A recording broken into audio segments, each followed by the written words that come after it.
नमो विष्णुपादाय कृष्णपृष्ठाय भूतले श्रीमते भक्तिवेदांत स्वामी इति नामिने। नमस्ते सारस्वते देवे गौरवाणी प्रचारिणे निर्विशेष शून्यवादी पाश्चात्य देशतारिणे। श्रील प्रभुपाद की जय, गुरु महाराज की जय, आप सब भक्तबिंद की जय। पिताय गौर प्रेमानंदे। हरि हरि बोल, हरि बोल। हरे कृष्ण। ओम ज्ञानतिमिरन्धस्य ज्ञानाञ्जनशलाकया चक्षुरुन्मीलितं येन तस्मै श्री गुरुवे नमः। श्रीचैतन्यमनोभीष्टं स्थापितं येन भूतले स्वयं रूपकदा मह्यं ददाति सपदान्तिकम्। हे कृष्ण करुणा सिंधु दीनबंधु जगत्पते गोपेश गोपिका कांत राधा कांत नमस्तुते। तप्त कांचन गौरांगी राधे वृंदावनेश्वरी विश्वानुसुते देवी प्रणमामि हरिप्रिये। वाञ्छाकल्पतरुभ्यश्च कृपा सिन्धुभ्येव च पतितानां पावनेभ्यो वैष्णवेभ्यो नमो नमः। जयो श्री कृष्ण चैतन्य प्रभु नित्यानंद श्री अद्वैत गदाधर शिवासादि गौर भक्त वृंद। हरे कृष्ण कृष्ण कृष्ण हरे हरे, हरे राम राम राम हरे हरे। श्री प्रभुपाद की जय, गुरु महाराज की जय। तो आज की विषय वस्तु स्मरणम। नवदा भक्ति की नवदा विधि में हमने अभी तक श्रवण किए हैं। श्रवणम के ऊपर चलो गुरुदेव की सुंदर क्लास थे उससे, और कल परेश प्रभु जी के थे कीर्तन के ऊपर हमने श्रवण किए, और आज है स्मरणम के ऊपर नवदा विधि। तो आप सब मिलकर आशीर्वाद दीजिए, जैसे स्मरणम के ऊपर मैं कुछ बोल पाऊं और भागवत की कुछ सेवा कर पाऊं। हरे कृष्ण।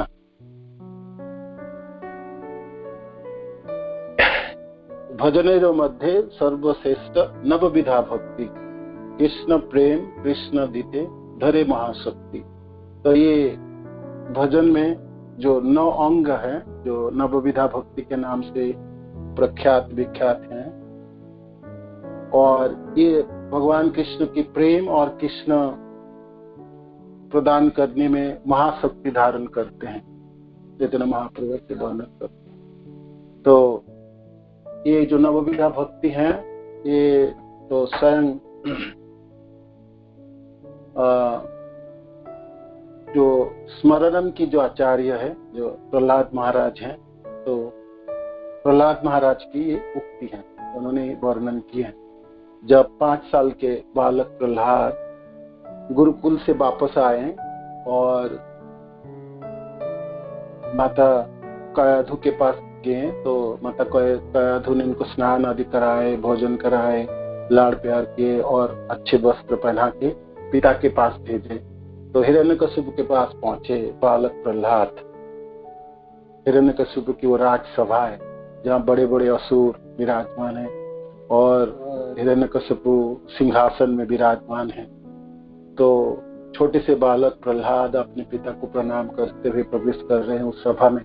तो प्रहलाद को देख के हिरण्यकशिपु खड़े हुए, बहुत खुश है अपने पुत्र को देख के। उनके आंखों में आनंद है ना है, और शरीर में पुलक है। जब अपने पुत्र, अपने संतान गुरुकुल से वापस आए तो बहुत प्यार से उन्होंने अपने गोद पे बैठाए और सिर को सूंघते हुए और लाड़ प्यार करते हुए बालक प्रहलाद को पूछते, मेरे चिरंजीव पुत्र, आप गुरुकुल से क्या सीख के आए हो? सबसे अच्छा क्या सीखे आपने, और क्या सबसे अच्छा चीज आपको लगता है जो आपने शिक्षा प्राप्त की है, सबसे अच्छी चीज आप वर्णन करो। तो बालक प्रहलाद की ये श्लोक जो नवदा विधि है, तो उन्होंने वर्णन किए हैं। श्रवणम कीर्तनम विष्णु स्मरणम पाद सेवनम अर्चनम वंदनम दास्यम सख्यम आत्मनिवेदनम इति पुंसार्पिता विष्णु भक्तिश्चेत नवलक्षण क्रियेत भगवत अध्या तत्मन्ये अधितम उत्तमम। प्रहलाद जी की ये बानी, बालक प्रहलाद की ये शिक्षा है जो नवोधा भक्ति को उन्होंने यहाँ पर वर्णन किए अपने पिता के सामने। और ये भक्ति की ये लक्षण तथा भक्ति की ये ज्ञान उन्होंने अपने गुरुदेव से प्राप्त किए, संड अमर्क से नहीं। गुरुदेव जो नारद जी हैं, जब वो माँ के गर्भ में, कायादु के गर्भ में रहे, तब नारद जी ने भक्ति की सारी विषय वस्तु तो कायाधु को सुनाने के लिए नारद जी के, किंतु बालक प्रहलाद माँ के गर्भ में रह के अपने गुरुदेव की वाणी को ग्रहण किए, हृदयस्थ किए, और उसी कोई चीजों को आज यहाँ पर वर्णन कर रहे हैं।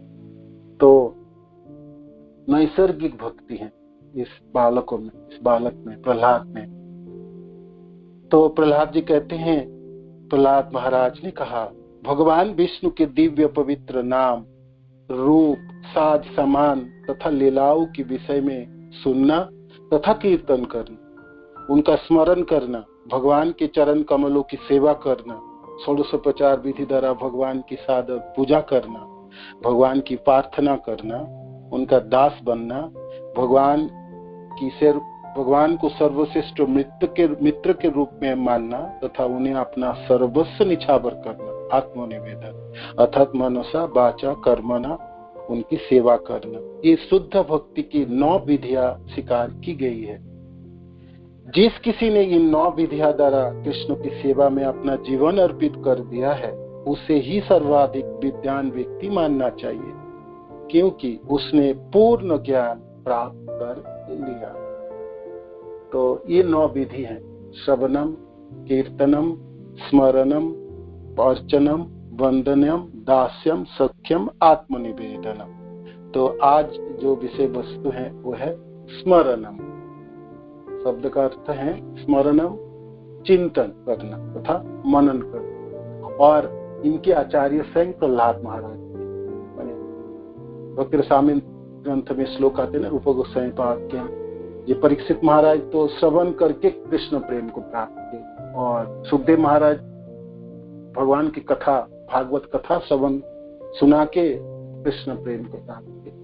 तो स्मरण, चिंतन के माध्यम से जो कृष्ण प्रेम को प्राप्त किए वो है श्री प्रहलाद महाराज। तो इस स्मरणम, चिंतन तथा मनन, आप सब जानते हैं स्मरणम जी। भाई देखो, मेरे मन में कुछ चिंता चल रही, कुछ कर, हम चिंता कर रहे हैं, अभी मेरे को व्यतिग्रस्त मत करो, आप मेरे पास समय नहीं, मैं चिंताग्रस्त हूँ। चिंता तो हम करते ही हैं, है ना। तो वो चिंता व चिंतन स्मरण नहीं है। स्मरण तब होगी जब वो चिंतन तथा मनन किनके लिए होगी? विष्णु के लिए तथा कृष्ण के लिए ना। श्रवणम कीर्तनम विष्णु, है ना, विष्णु तथा कृष्ण के लिए चिंतन तथा मनन हो। तो कृष्ण शब्द के अर्थ है स्वयं कृष्ण, कृष्ण के रूप, गुण, लीला, धाम, कृष्ण की तदिया है। तदिया में कृष्ण की धाम भी आते हैं और कृष्ण जन आते हैं, जिसमें गुरुदेव, आचार्य जनों भी कृष्ण जनों में है। तो ये है, तो कृष्ण के मनन तथा स्मरण शब्द में है, जो स्मरण है, तो स्मरण श्रेष्ठ जब कृष्ण के लिए किया जाए, या कृष्ण के रूप, गुण, लीला, कृष्ण के धाम, कृष्ण के जनों के लिए जब चिंतन हो, तो वो स्मरण में गिना जाए। ठीक है, वो स्मरण है। बाकी भौतिक संसार की किसी विषय वस्तु की मनन, चिंतन, वो स्मरण नहीं होंगे, वो तो हम करते रहते, वो स्मरण नहीं होंगे। तो यह स्मरण विधि है। तो स्मरण, इस स्मरण शब्द के ऊपर श्रील प्रभुपाद जी इस श्लोक की तात्पर्य में लिखते हैं, तो मैं आपको पढ़ के सुनाता हूँ और इस पर थोड़ा सा विश्लेषण करते हैं, आगे चलते स्मरण के हैं।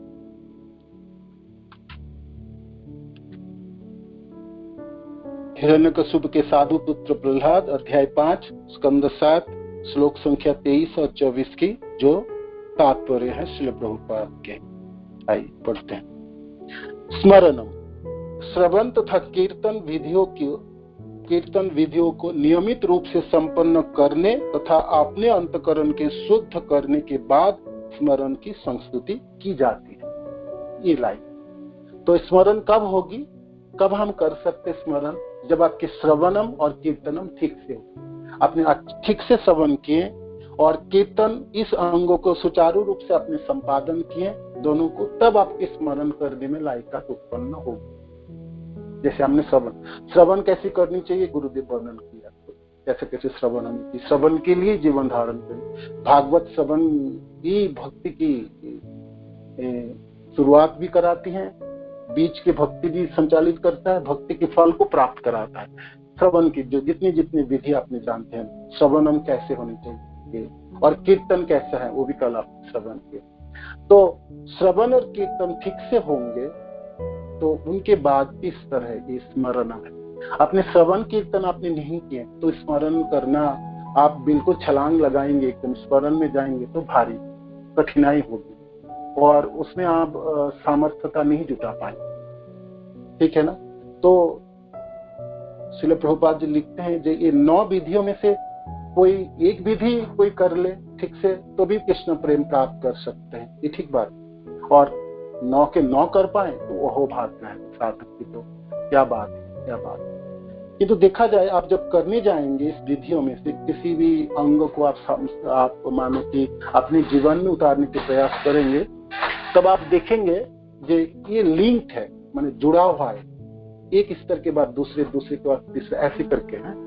इसे श्रवण आप नहीं करेंगे और तो फिर कीर्तन भी ठीक से नहीं होने वाला। कीर्तन और श्रवण और कीर्तन नहीं होंगे तो स्मरण नहीं होंगे, है ना? स्मरण आपने ठीक से नहीं होंगे तो फिर अर्चनम में भी बाधा होने वाली। ये ऐसे करके थोड़ी सी लिंक है ना? हाँ, हर अंग अपने आप सामर्थ्यवान है आपको कृष्ण प्रेम देने में, ठीक है? तभी भी आप देखेंगे ये मानो कि मैं 2-3 अंगों के एक साथ करना चाहता हूँ, ऐसे करके मेरे में सामर्थ्य तो मैं इस हिसाब से मैं कर पाऊं, तो आप देखेंगे पहले वाले को करना ठीक से। पहला जो श्रवणम वो बहुत अच्छी तरह से करनी पड़ेगी श्रवणम। तो श्रवणम में रुचि आपको कैसे है, तो श्रील प्रभुपाद की प्रथम स्कंद की सारे तात्पर्य श्रील प्रभुपाद ने क्लियर कर लिखते हैं। जो श्रवण में आपकी रुचि नहीं है और आप श्रवण करने में इच्छुक नहीं हो तो फिर भारी समस्या है आपकी। भक्ति के रास्ते पे चलते हुए आप बिल्कुल लड़खड़ाओगे, है ना? आपको बहुत प्रगति में बाधाएं होगी। तो फिर कैसे भी करके श्रवण में आपकी रुचि उत्पन्न करनी पड़ेगी। तो श्रवण में रुचि के लिए आपको सेवा की अंगीकार करनी पड़ेगी। सेवा आपकी कृष्ण जनों की सेवा, और उनमें प्रमुख सेवा गुरुदेव की सेवा आती है। जिस सेवा के माध्यम से आपने रुचि उत्पन्न कर पाएंगे।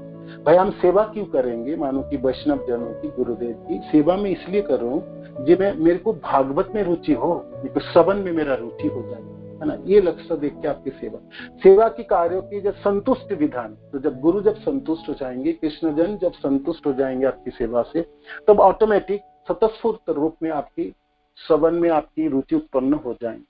किंतु हाँ, सावधान, सेवा करते समय मानो कि आप सेवा बहुत अच्छी तरह से कर रहे हो और सेवा की वजह से आपके अहंकार उत्पन्न हो गया जी मैं बुक डिस्ट्रीब्यूशन करता हूँ, मैं तो 100-400 बुक डिस्ट्रीब्यूशन करता हूँ। अरे ये छोटे मोटे भक्त अभी तो ये तो एक भी नहीं कर पाते। कोई बात नहीं, ये लोग हो और ना हो, मेरे सामने लोगों को कोई मोड़, या आपने बहुत अच्छी सेवा कर रहे हैं और गुरुदेव मेरी सेवा से संतुष्ट है, बाकी लोगों को तो होना ना होना बराबर है, वो तो ना होने से चले, मैं अकेले खड़ा हो जाऊं तो ठीक ठाक है, सब कुछ हो सकता है। तो सावधान क्यों आपकी सेवा द्वारा आप अपने अंतकरण की अहंकार को पनाह दे रहे हो, है ना? आप उससे गुरुदेव या उससे कृष्ण जन संतुष्ट नहीं होंगे। जब आपकी अहंकार पनपना उठेगी, बढ़ोतरी होगी, वर्धित होगी, तो वो आप जिनकी सेवा कर रहे थे उससे संतुष्ट नहीं होंगे, है ना? उदाहरण के तौर पे आप देख सकते, जब सेतु बन रहे थे, है ना, और बनाने के लिए हनुमान जी बड़े बड़े पर्वत, बड़े बड़े पत्थर उठा के डाल रहे थे समुद्र में। तो जो छोटी छोटी गिलहरियां हैं, तो वो सोचे हम भी भगवान की कुछ सेवा करें, है ना, सेवा करें। तो अपने सामर्थ्य के हिसाब से वो जाके थोड़ी दूर जाते थे और लोट पोट खाते थे बालू के ऊपर, और जो बालू का ना जो शरीर में चिपक जाते थे, फिर आके सेतु के ऊपर झाड़, तो ये सेवा कर रहे थे। तो इतना देखते हनुमान जी कहते हट जाओ, मेरे रास्ता मत रोको। और क्या मानो कि मन में ये सोचे क्या बेवकूफी है, इस सेवा से कभी सेतु बनेंगे, ये समुद्र लांग देंगे, बना पाएंगे, ये अपनी छोटी छोटी सेवा से हट जाओ, मानो कि पाँव में कुचल जाओगे, मर जाओगे, कुछ हो जाएगा। तो भगवान तो सर्व परमात्मा के रूप में सर्वत्र विराजमान है, स्वयं विराजमान है। तो भगवान तो देख लिए जी चीज सेवा की। तो आप सब जानते हैं हनुमान जी को तो लगाए जी, देखो आप अपने सामर्थ्य से वो सेवा कर रहे हैं, वो अपने सामर्थ्य से वो सेवा कर रहे हैं, और उनकी सेवा से मैं बहुत खुश संतुष्ट हूँ। और भगवान वो गिलहरी के ऊपर हाथ फेर रहे हैं, वो बहुत सुंदर है ना वो छवि, ये झांकी बहुत सुंदर है। रामनवमी के दिन किसी भक्त ने ग्रुप में पोस्ट किए थे, भगवान रामचंद्र बैठे पत्थर के ऊपर, गिलहरी एक हाथों के ऊपर, और भगवान की उंगलियां गिलहरी के ऊपर है। भगवान के तो प्रेम से बने हैं, उनकी सेवा को अंगीकार करते हैं। तो कहते हैं गिलहरी के ऊपर जो रेखाएं हैं वो भगवान की जो उंगली की रेखाएं वो है। तो भगवान ने वो सेवा स्वीकार की है गिलहरी के। ये सेवा तो सेवा है, अपने सामर्थ्य के हिसाब से हर व्यक्ति, हर साधक सेवा करता है। तो उनके स्तर पे वो सेवा कर रहे हैं, और भगवान की संतुष्टि के लिए, भगवान के जनों की संतुष्टि के लिए। सेवा करते समय आपके अहंकार कभी भी ना जाग उठे, अहंकार आपने पना लोगे। आपको लक्ष्य होनी चाहिए जिन्हें सेवा द्वारा मेरे को कृष्ण में मति हो, मेरा कृष्ण में मेरा आसक्ति हो। तो कृष्ण में आसक्ति के लिए, कृष्ण जनों में आसक्ति के लिए मेरे को भागवत में आसक्ति होनी पड़ेगी, भागवत कथाओं में रुचि उत्पन्न करना, ये मेरा लक्ष्य है, ना कि मेरा लक्ष्य और कुछ है, मेरा अपने अहंकार को पना देना। तो फिर आप अपने कार्य से, आप अपने कार्य की जो फल है उससे आप वंचित रह जाएंगे, और फिर कभी भी आपके भागवत में रुचि नहीं होगी। कभी भी आप सुनेंगे भी तो एक कानों से सुनेंगे, दूसरे कानों से निकल जाएंगे, तो फिर श्रवण ही ठीक नहीं होंगे, तो फिर आगे वाले स्तर तो आपके लिए बंद हो जाएंगे, सद्बुद्धि बंद होगी, ना कीर्तन होगी, है ना, और ना स्मरण होगी। तो आपके पास है चाहिए आप क्या चाहते हो, है ना। इसलिए लक्ष्य आपके हमेशा याद होनी चाहिए, मैं क्यों कर, किस लिए मेरा ये इतने सब मेरी जो समय है, मेरी जो चेष्टा, मेरा प्रचेष्टा वहां तक, मेरे को भागवत सुनने में मेरा रुचि हो। सारे लोग भागवत सुनते हैं और कितने प्यार से सब सुनते हैं, और फिर रोते भी हैं लोग, और कितने लोलुपता के साथ सब ग्रहण करते। मेरे में तो कोई लोलुपता नहीं, कोई लालसा भी नहीं जाती, ना मैं रो सकता हूँ और ना मेरा कोई भावना भी जागता। ये भगवान में पत्थर बन गया क्या, मैं ऐसे क्यों नहीं कर पाता। तो फिर आपके मनों में ग्लानि होनी चाहिए और भावना भी होनी चाहिए। ददामि बुद्धि योगंतरम येन माम उपयान्ति। जब भी भावना जागती है तो भगवान आपके लिए बुद्धि प्रदान करके आपके रास्ता को परिष्कार करते हैं, खोल देते हैं, जहाँ ऐसा ऐसा करके तुम चल सकते हो। सेवा ही इसी नवा विधि में प्रवेश करने की आपके अधिकार है ना। सेवा द्वारा आप प्रवेश कर सकते हैं, किंतु सेवा आपके अहंकार, सेवा द्वारा आप अहंकारी नहीं बनेगा। ये मैं सबसे बड़ी सेवक हूँ और मेरी सेवा ही सर्वोपरि है, मेरे बराबर तो कोई नहीं है, मैं तो, बाकी सब लोग तो धूल बराबर है और एकदम नगण्य है। तो फिर साधक आप फंस गए, आप तो भाई आपने तो फंस गए। माया तो आपको स्थूल में नहीं पकड़े, माया तो आपको सूक्ष्म में पकड़ लिए। भक्त अपने भक्ति किए, विकसित हुए, सेवा भी अंगीकार कर ले, किंतु माया यहाँ पकड़ ली, है ना। और माया की यहाँ पर जो पकड़ पाना है ये सूक्ष्म है, आपकी जंजीर बहुत सूक्ष्म है, देख आप नहीं पाएंगे, किंतु धीरे धीरे आप जकड़ जाएंगे और आपकी कार्य बनने वाला नहीं। भक्ति के रास्ते से एक दिन आप बाहर चले जाओगे, वृत्त से सचमुच बाहर चले जाओगे, नहीं कर पाओगे, इतने अहंकारी बन जाओगे, इतने दम्भ हृदय में उत्पन्न हो जाएगी, आपको भक्ति की वृत्त से, सर्कल से आपको बाहर फेंक देंगे, माया देवी उठा के निकाल के ले जाएंगे, ये माया की प्रहार वहां भी पड़ जाए। तो सावधान है। तो आपकी श्रवण अच्छी हुई, कीर्तन अच्छी हुई, यहाँ पर स्मरण है। तो स्मरण की 5 विधियां हैं, श्रील प्रभुपाद यहाँ पर वर्णन करते हैं। आगे फिर लाइन को पढ़ते हैं। श्रीमद् भागवत में सुखदेव गोस्वामी राजा परीक्षित को बतलाते हैं, एतत् निर्विद्यमानान इच्छताम अकुतो भया जोगिनाम नृप निर्णीता हरेर नाम अनुकीर्तनम। हे राजन, जिन महान जोगियों ने सारे भौतिक संबंधों का पूर्ण परित्याग कर दिया है, जिन्हें सारे भौतिक जो भोग चाहिए तथा जो दिव्य ज्ञान के कारण आत्मा संतुष्ट है, उनके लिए भगवान के पवित्र नाम के कीर्तन की संस्तुति की जाती है। तो भगवान के नामों की कीर्तन सब लोगों के लिए स्मरण में सहायता होगी। एक तो जो लोग को कुछ भी नहीं चाहिए, जो लोगों को सब कुछ चाहिए, या जो लोगों को ज्ञान चाहिए आदि, है ना, तो भगवान के नाम कीर्तन ही सबके लिए, सब पवित्र नाम की कीर्तन ही संस्तुति की जाती है। भगवान के साथ विभिन्न संबंधों के अनुसार नामानुकीर्तनम अर्थात भगवान के पवित्र नाम की कीर्तन के अनेक भेद है। अतः विभिन्न संबंध एवं रसों के अनुसार स्मरण के 5 प्रकार है ना, 5 प्रकार है। जैसे जिस रसों में स्थित होंगे भक्त, उसी रसों के मुताबिक उनकी स्मरण होगी। तो 5 रस, जैसे शांत रस, दास्य, सख्य, वात्सल्य और माधुर्य, 5। इनमें से 5 रसों में से चैतन्य महाप्रभु कहते हैं शांत रस है, इनको तो छोड़ दो, इससे तो कोई काम बनने वाला ना, कोई आदान प्रदान है। तो इस रस को तो वैष्णव जनों ने ग्रहण ही नहीं करते। बाकी रही 4, दास्य, सख्य, वात्सल्य और माधुर्य। तो इस 5 रसों में, 4 रसों में या 5 रसों में शांत मान के कर लो, तो 4 रसों में आपकी संबंधित होके भक्त संबंधित होते हैं कृष्ण से। तो इसलिए उनकी जो कृष्ण स्मरण की विधि भी ये 4 प्रकार की होगी।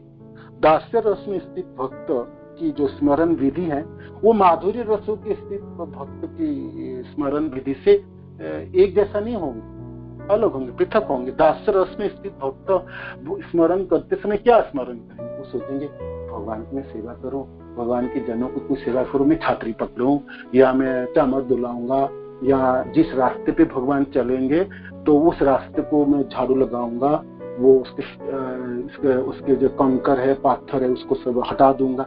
तो उसकी भावना उस तरफ होगी, है ना। स्मरण करते समय इस चीजों की स्मरण करेंगे। दास्य भक्त की जो स्मरण होगी। सख्य भक्त की स्मरण क्या होगी?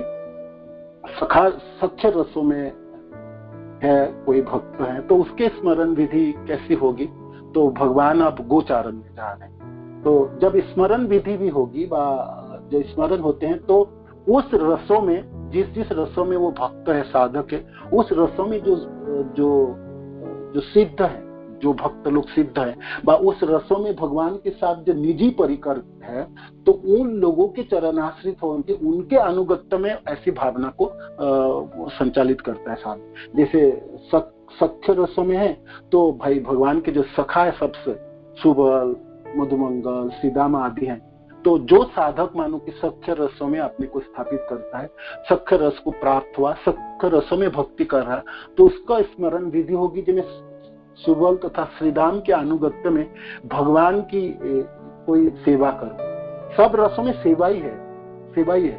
रस कुछ भी हो तो उसमें मूल जो कार्य है सेवा ही है। तो वो व्यक्ति, वो साधक सोचेंगे भगवान अब खेलने जाएंगे, आज गोचारण में जाएंगे तो भांडीर वन में पहुंचेंगे, तो भाई वहां पर खेल कूद होंगे, तो मेरी कार्य होगी, तो मैं श्रीदाम के अनुगत्य में हूँ, तो उनके आज्ञा से मैं माठ जो खेलने की जगह उसकी तैयारी करूंगा। तो खेलने की जगह को तैयार करनी पड़ेगी, साफ सुथरा करनी पड़ेगी, कंकर कांटे वगैरह को अलग करनी पड़ेंगी। तो ये सब ये मैंने कर दी, ये मेरा सेवा है, और ये मैं श्रीदाम जैसे आदि जिनके अनुगत्य है उनसे पूछ के ऐसा मैं ये कार्य करूंगा। तो वो दासत्व को स्वीकार करता है, सेवा को स्वीकार करता है, किंतु सख्य रसों में स्थापित होकर करता है। तो ऐसे करके वात्सल्य रसों की जो स्मरण होगी और ऐसे करके माधुर्य रसों की भी स्मरण होगी। जिस रसों में भक्त है उस रसों की अनुयायी वो अपने स्मरण विधि को संचालित करते हैं। तो श्रील प्रभुपाद अब लिखते हैं ये जो स्मरण है ये 5 प्रकार के स्मरण होते हैं। तो एक है, पहला जो प्रकार है वो है भगवान के किसी विशेष रूप की पूजा के विषय में शोध करना। पहला वाला स्मरण, जे कौन सा रूप को स्मरण करनी चाहिए, है ना। भागवत कथा की क्लास में आप बैठ के और सुनते सुनते आपके वो टॉपिक्स आ गए, मानो कि भगवान अब गोचारण के लिए वनों में प्रवेश कर रहे हैं अपने गोप सखाओं के ये। तो आपके मनों में भावना है ना, बरहा पीड़म श्लोक है ना, बरहा पीड़म नटवर बपो कर्णये कर्णिकारम विभ्रद्वास कनक कोपिशाम वैजंतीं च मालाम रन्ध्रैर्वेणु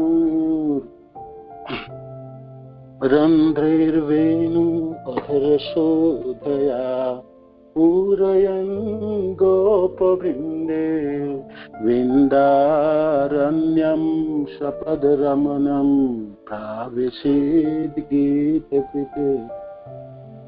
भगवान नटवर है ना, और भाई गोचारण के लिए जा रहे हैं और खेलने के लिए जा रहे हैं और नर्तन नाचने के लिए भी जा रहे हैं।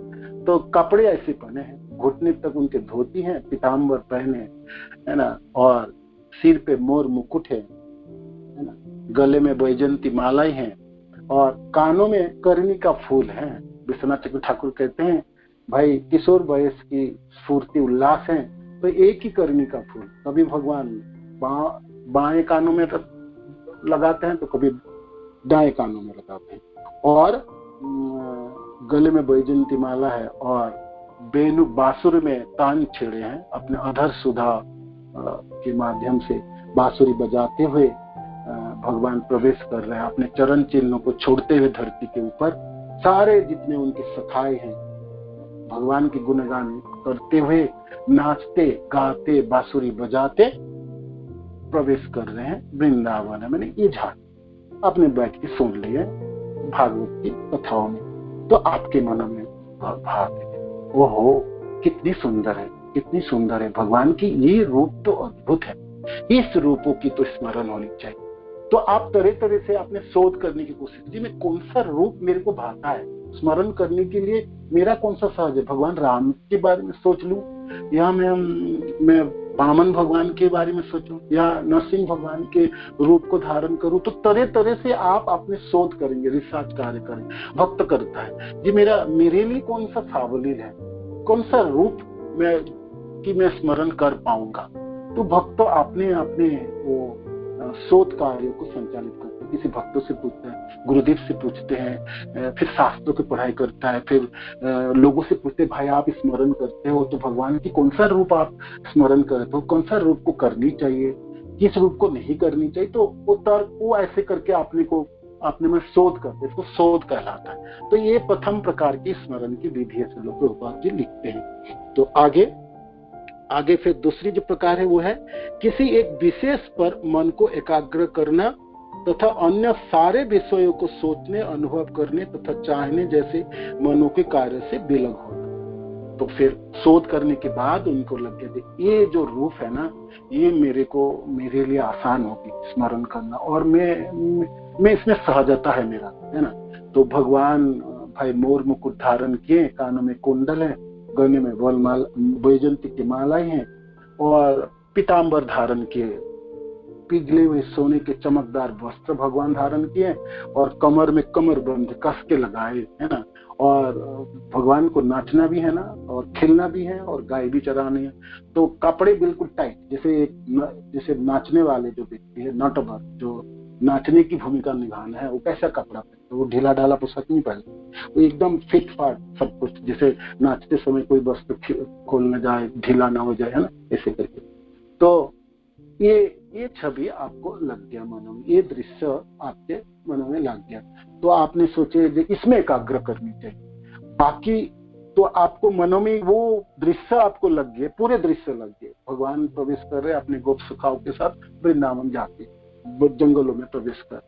तो इस दृश्य में आपने सोचे, साधक सोचते हैं इससे मेरे को मन को एकाग्र करूं, तो उस दृश्य को एकाग्र करते समय बाकी कोई भी चीज आपको नहीं सोचनी चाहिए। बाकी घर के मन कोई कार्य है, कुछ है, वो सबसे दूर है ना, मन को उससे अलग रखनी पड़ेगी, है ना। अभी मेरे को ऑफिस जाना, अभी तो दुकान खोलना था, ऐसे पैसा गिनना था, कोई भक्त लोग आएंगे, कोई बुक देना था, मेरे को ये करना था, फोन करना था, ये सब चीजों से आपके मन को आपको बचाना है। वो सब चीजों से मन को अलग करनी है। जिस समय आप स्मरण करें, मानो कि घंटा आधा घंटा करेंगे, तो वो घंटे व आधा घंटा व 2 घंटे आपको बाकी सब कार्य से मन को अलग करनी है। तो ये दूसरा स्तर है। इसमें श्रील प्रभुपाद लिखते हैं, किसी एक विषय पर मन को एकाग्र करना तथा अन्य सारे विषयों को सोचने, अनुभव करने तथा चाहने जैसे मन के कार्यों से विलग होना। बाकी सारे कार्य से आपके मन को विलग करना है, क्योंकि एक विशेष रूप के ऊपर आपको मन को एकाग्र करनी है, भगवान कृष्ण, है ना, कृष्ण की। ये दूसरा तरीके स्मरण है। अच्छा, अब थर्ड स्टेज जो है इसका है भगवान किसी विशेष रूप पर एकाग्र होना, इसको ध्यान कहला। अब आप पूरे झांकी के ऊपर मन करें। दूसरे स्तर में जो थे पूरे झांकी थे, सारे गोप सखा थे और सब लोग एक साथ थे, उसके बीच में भगवान भी है और गाय और बछड़े सब आगे आगे चली जा रही हैं। तो ये पूरे दृश्य आपके मनों में थे। उस दृश्य में आप मनन कर रहे थे, तो और थोड़ी सी आगे की स्तर तक पहुंचना है, तो आपने आप फोकस किया, केंद्रित किया आपके मनन को, जी मैं अब बाकी लोगों को नहीं दिखना, मेरे को इस बीचों में से गोप सखाओं के जनों में से भगवान कृष्ण भी हैं, तो मेरी मन को वहां लगाता हूं, है ना, मन को वहां लगाता। तो मन को जब एक किसी विशेष रूप में एकाग्र चित्त होकर लगाना है, स्मरण करनी है, उसको ध्यान कहलाता है। ये ध्यान के नाम से जाना जाता है, ध्यानस्थ होना, यह ध्यान कहलाता है। तो इस समय आंखें बंद है, उस साधक की आंखें बंद है और बाहिक जो वृत्ति है इंद्रिय की, वो भी सब बंद है। माने वो बाहर की कोई चीज सुनाई नहीं देंगे, आंख बंद है तो आंखों से बाहिक कोई चीज देखेंगे नहीं। और क्या है, वो स्थिर है, बैठने में सामर्थ्य है ना। जब आप स्मरण करोगे भी तो आपको थोड़ी सी बैठना है, तो मैंने स्थिर होकर बैठना है। आप चलते फिरते स्मरण करना बहुत मुश्किल है ना, नहीं होते हैं। कोई भक्त तो बहुत पारंगत होते हैं जो चलते फिरते भी स्मरण कर सकते हैं, तो ये आगे की स्टेज की बात है। किंतु ये ध्यानस्थ की बात यहाँ पर है कि एक विशेष रूप में अपने मन को अब लगाएंगे। विशेष रूप में इतने सारे गोप सखाओं में के बीच में से, इतने गाय और बछड़े के बीचों में से भगवान के रूपों के ऊपर आपने मन को लगाना है, तो एकाग्र होना, इसको ध्यानस्थ कहता है। ये तृतीय स्तर स्मरण की विधियों की तृतीय स्तर है। चौथा है किसी विशेष रूप पर एकाग्रता के लिए रुचि नहीं, चौथा है भगवान के किसी रूप विशेष पर मन को निरंतर एकाग्र रखना। निरंतर, आज मैंने कर लिया, सुबह क्लास सुन लिया और मेरा मन में बहुत भाग गया भगवान के ये सुंदर रूप, है ना, गोप वेश, वेणुकर, नव किशोर, नटवर,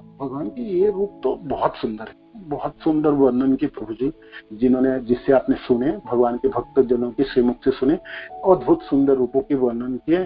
तो वो श्रवण आपके बहुत अच्छा तरह से है, तो उस रूपों के बारे में श्लोक को भी आवृत्ति किए, अपने विषय वस्तु को समझने के लिए प्रयास किए, तो आपके मनों में एकाग्रता हो गई और आपने भगवान के उस रूपों को ये आज भी कर लिया मनन, फिर कल भी आप करेंगे, परसों भी करेंगे। आपके मनों की एक दिन सिर्फ नहीं किए थे, आपके बाकी जब भी आपको स्मरण की बात आती है, समय मिलता है, तो उसी विशेष रूप में आपके मन एकाग्र होता है। तो इसको कहलाता है, इसको कहते हैं पूर्ण ध्यान कहलाता है। इसको पूर्ण ध्यान, जब वो विशेष रूप में आपको हर दिन आपको वही रूप में आप मनन करते हैं, तो उसको पूर्ण ध्यान कहलाता है। ठीक है। और जो पांचवा है, जो फिफ्थ स्टेज है, किसी विशेष रूप पर एकाग्र के लिए रुचि उत्पन्न करना। रुचि उत्पन्न करना, किसी विशेष रूप पर एकाग्रता के लिए रुचि उत्पन्न करना, यह समाधि कहलाता है। चलो प्रभावित समाधि, रुचि उत्पन्न करने का अर्थ है, जैसे आपने सुना जी भाई ये नटवर बोपू जो कृष्ण की, मैंने एक उदाहरण के तौर पर दे रहा हूँ, हर लोगों की स्मरण एक ही रूप में नहीं होंगे। कोई कहेंगे कृष्ण के लिए क्यों करना, तो राधा कृष्ण दोनों के एक साथ करूंगा भाई, कोई गौर निताई के ऊपर करेंगे, है ना। तो ये एक उदाहरण के तौर पे मैंने आपको वर्णन कर रहा हूँ। तो समाधि वो है जो रुचि उत्पन्न करना, उस रूपों में जैसे मैं ध्यान लगा पाऊं और एकाग्र हो पाऊं, ध्यानस्थ हो पाऊं, पूर्ण ध्यानस्थ हो पाऊं, उनके लिए रुचि उत्पन्न। अब रुचि कैसे उत्पन्न करेंगे, मैंने कहा रुचि उत्पन्न करने के लिए जो बेसिक कार्य हो तो आपको वही है, वही सेवा कार्य संपादन करना, गुरु की सेवा, कृष्ण जनों की सेवा, कृष्ण की सेवा आदि। अहंकार छोड़ के संतुष्ट विधान के लिए सेवा, है ना। जैसे मैं ऐसी सेवा कर पाऊं जिससे मेरी कुछ स्मरण में मेरी सहायता हो, मैं वो रूपों को मैं ध्यानस्थ कर पाऊं, बस ये सेवा कार्यों को संपादन करोगे, ठीक है, एक ही है। दूसरी रुचि की क्या बात है कि सचमुच भगवान देखने में इतने सुंदर हैं, तो इसके बारे में और क्या वर्णन है, इस अध्याय में मैं पढ़ के देखता हूँ, या मैं इस अध्याय में आचार्य जनों की क्या टीका है, या गुरुदेव से पूछता हूँ और भगवान कितने सुंदर लगते हैं और कैसे सुंदर लगते हैं।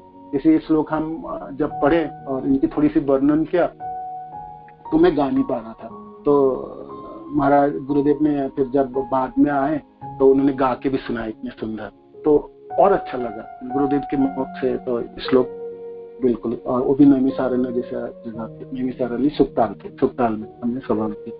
तो रुचि उत्पन्न करने का अर्थ है कि इस श्लोक में इस रूपों के ऊपर हमारे आचार्य जनों की और क्या व्याख्या होगी। हमारी गौड़ीय संप्रदाय के इतने बड़े से बड़े आचार्य जन, विश्वनाथ ठाकुर आदि, श्रीधर स्वामी, इस श्लोक के ऊपर क्या टीका है, भगवान सचमुच इस रूप में आए तो रोज आते हैं क्या, या कब कब आते हैं, और जब वापस जाते समय उनकी वही रूप रहता है, और दिन भर वो क्या करते हैं, बाकी अपने जनों के साथ कैसे खेलते, कैसे पूछते। तो पूरे अध्याय को पढ़ना, उनके प्रति आपके लालसा लोलुपता है ना, ये रुचि उत्पन्न करने की बात है। तो रुचियों में बहुत सारी चीज आती है, उस रूपों में आपको समाधिस्थ होने के लिए जो सहायता करना है, जो चीज आपको सहायता करती है, वो रुचि कहलाता है। तो ये 5 प्रकार की स्मरण की विधि है, ठीक है, ये 5 प्रकार की स्मरण की विधि है। स्मरण एक अद्भुत अंग है भजन की, और ये साधक को जैसे हम कहते हैं ना, जे भगवान की स्मरण आपको निरंतर होनी चाहिए, है ना। कृष्ण सबसे बड़ी नियम क्या है, स्मर्तव्य सततम कृष्ण विस्मर्तव्य ना कदाचित। सबसे बड़ी नियम और रूल क्या है, जे कृष्ण हमेशा याद रहे और कृष्ण को कभी ना भूले आप, ये सबसे बड़ी रूल है ना, नियम। और बाकी सब नियम तो इनके नीचे है, सब किंकर है इनके। तो ये जो स्मरण जो विधि है, आपको कृष्ण को याद रखने में इतने सहायक होते, इतनी सहायक है, आपको घंटे घंटे आप जाएंगे, आपको, है ना, आपको जबरदस्ती नहीं करनी पड़ेगी। आपने श्रवण और कीर्तन विधि अच्छा से सुचारू रूप से संपादन किए तो स्मरण इतने सुंदर होते हैं, जिससे आपकी आप दिनों दिन आप करते करते एक दिन दक्ष हो जाते हैं, और साधक अपने वो आनंद की अनुभूति करता है, और भगवान की किसी लीला में प्रवेश करने के अधिकार भी प्राप्त होता है स्मरण विधि के द्वारा, है ना, स्मरण विधि के द्वारा। और जब वो भगवान को स्मरण करते हैं अपने हृदय में, अपने मनों में, तो बाह्य जो वृत्ति है, जो इंद्रियों की संचालन, और रुक जाता है, अपने आप रुक जाता है। धीरे धीरे दक्षता प्राप्ति है, धीरे इस स्टेज प्रथम स्तर से लेकर द्वितीय से तृतीय से चतुर्थ और पंचम स्तर तक पहुंचता है, उसको समाधि कहलाते। श्रील प्रभुपाद वो किए हैं। तो आइए हमारे जो आचार्य हैं स्मरण विधि के, जो प्रहलाद महाराज है ना, तो पिताजी ने ये श्लोक सुन लिए तो क्या उन्होंने इतने गुस्से में आए, इतने तिल मिला उठे क्रोध से, आंख एकदम लाल जल्लाद की तरह। तो छोटे से बालक प्रहलाद को उठाकर फेंक दिए, गोद से उठाकर फेंके, जैसे गेंद की तरह ना, ऐसे फेंक दिए, है ना, फेंक दिए। और कितनी क्रूरता होगी, है ना, क्या दोष है जी। ये विष्णु के भक्त हैं, विष्णु के बारे में वर्णन करता है और कहते हैं यही हत्यारा है, मेरे भाई को मारने वाला यही है। अरे भाई, तेरे भाई तो हिरण्याक्ष को तो भगवान विष्णु ने मारा था, तब तो ये बालक जन्म भी नहीं लेता। ये तो क्रोध की वजह से इतने द्रोही हैं विष्णु के। हिरण्यकश्यप कहता है यही मेरे भाई को मार, यही मेरा भाई के हत्यारा है, इसको तो मेरे आंखों से बाहर ले जाओ और अभी ले जाओ, और इसको तुरंत मार डालो, अभी मार दो इसको, और मेरे आंखों के बाहर, आंखों से ले जाओ, इसको मैं देखना भी नहीं चाहता। ये प्रहलाद महाराज को मारने के लिए शुरुआत कर दिया। और किनके हाथों में भेजा, कहते हैं, कह रहे थे हिरण्यकश्यप, अरे निर्दयी जो असुर सब निर्दयी थे, किसी के हाथ में तलवार थी, किसी के खड़क थे, किसी के सूल थे, और विभत्स सब असुर, उनके हृदय में बिल्कुल दया नहीं थे। ये तो 5 साल के कमल बालक है ना, अभी तो पिता के गोद में बैठे थे, अभी उसको फेंका गेंद की तरह, बिल्कुल फरस में आके गिरे होंगे प्रहलाद महाराज। और उसको कहते हैं, उसके पिता कहते हैं इसको तो अभी मार दो। मारने के लिए शुरुआत कर दी, है ना, त्रिशूलों से मारेंगे, है ना, तरवल से काटेंगे, काटना मारना, मारो मारो काटो काटो, असुरों की शुरुआत होगी।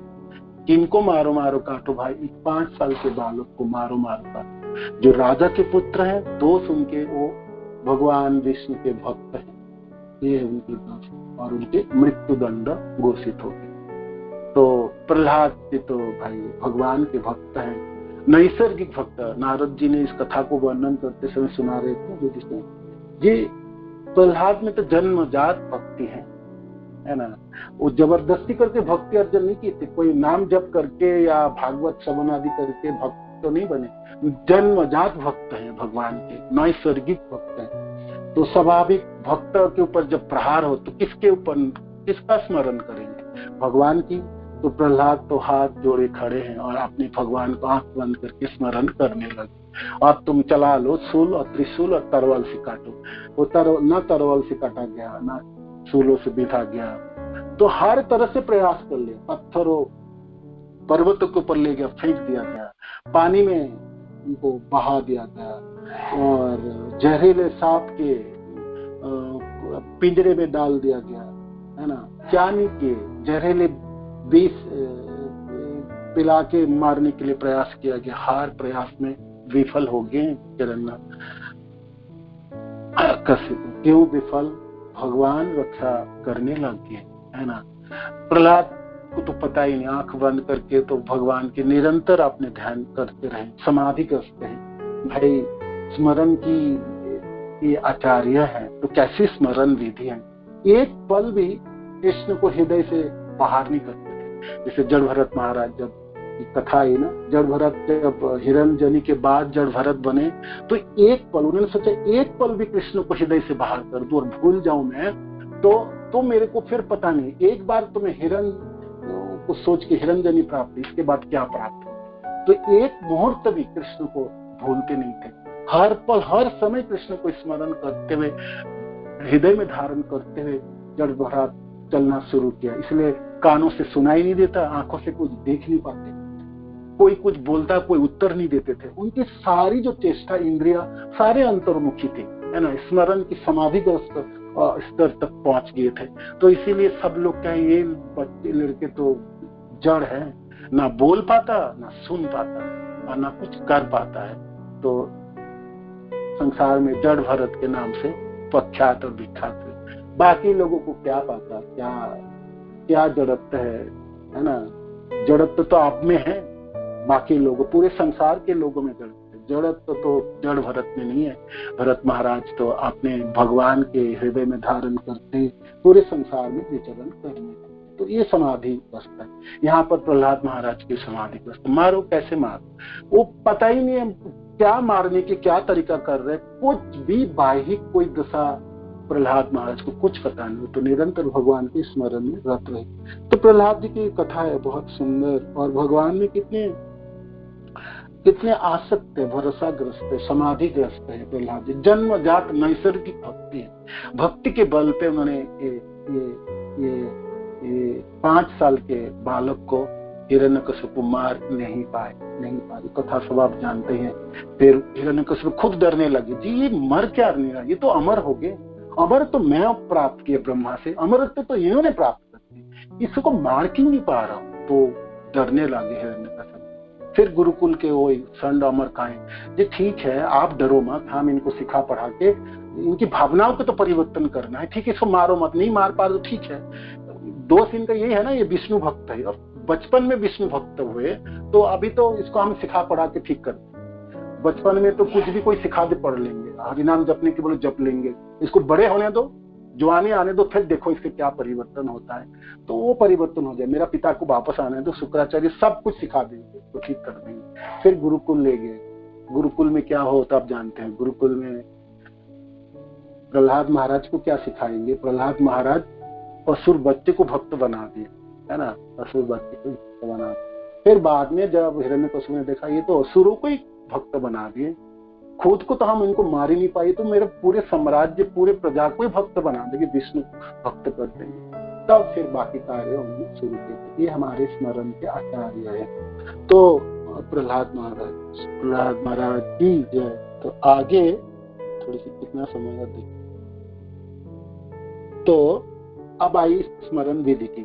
तो स्मरण से क्या माने क्या प्राप्ति है स्मरण के, है ना? ये तो प्राप्ति तो आप जानते हैं, कृष्ण प्रेम है, प्राप्ति होंगी आपकी। ये नवाविधि की एक अंग है ना, कृष्ण प्रेम कृष्ण दीते धरे महाशक्ति, ठीक है ना, महाशक्ति धारण करते हैं, ये भजन की ये अंग है।